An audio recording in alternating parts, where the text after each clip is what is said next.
Hiya, this is Mama93 for her blog. I'm going to show you today how to use a ring sling.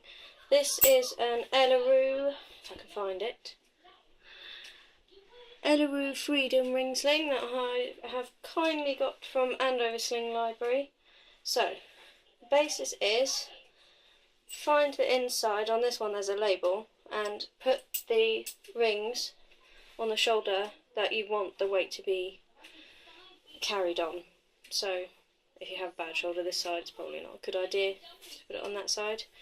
You gather up, find the end of your fabric and gather it up like so. Hold on to it and make sure each rail is easily accessible so that they're easily at the side and they're not in the middle of a fabric anywhere, because otherwise it's going to be really difficult to tighten it. You put the fabric, I'll come up close for this, through both the rings, still making sure that you haven't twisted the back and that both rails are still accessible. You then go into the bottom ring and you put the fabric through that one.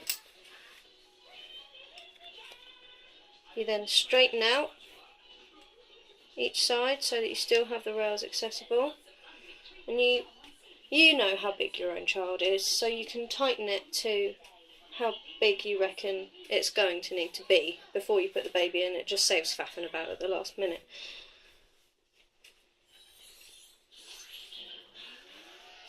I'm using a demo doll for this because both my children are asleep. So, you get your baby, put them on the opposite shoulder, keeping hold of them all the time.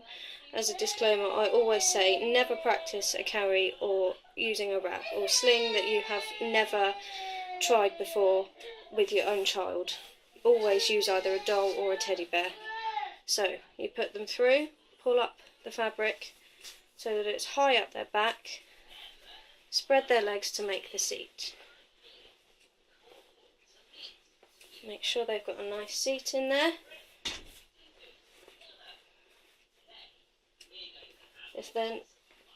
This obviously I would use for an older baby personally, this type of carry with the legs out. With a newborn it's probably a bit hard to do. You then tighten as needed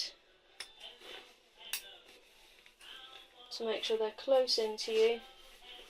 Make sure there is no loose fabric.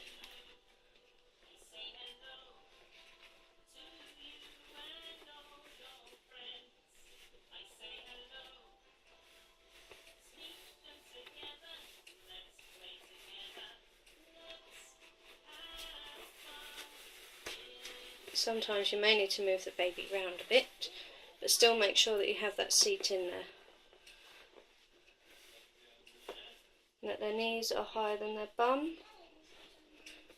You can then have them arms out. It's a bit hard to do with a doll, but pull the shoulder fabric to a comfortable height and make sure that you have the rings so that they are in between your shoulder bone and your collarbone and where your boob starts to appear because otherwise you're going to end up having it digging in your shoulder bone or it's going to be uncomfy. You can also use this for breastfeeding. I wouldn't advocate that to anybody that's new to baby wearing because the baby has to be a lot lower, so it can be quite painful on your back.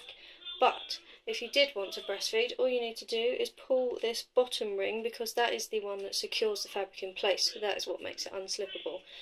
Just lift it up a bit, keeping hold of your baby's bum, and just wiggle them down to your breast. So tighten back up again, keep hold of your baby, and like so. The bottom rail controls how high the baby is. So if I was to loosen the bottom rail a lot, they'd go down. If I was to tighten it, they would go up. The top rail controls how much movability they have.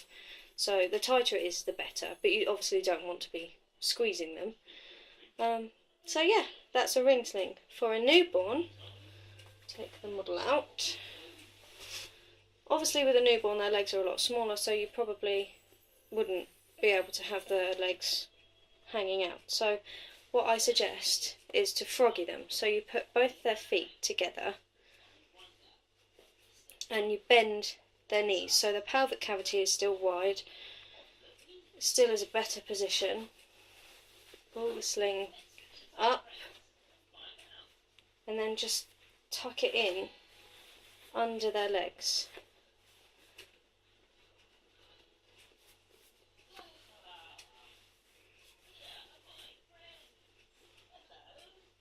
And then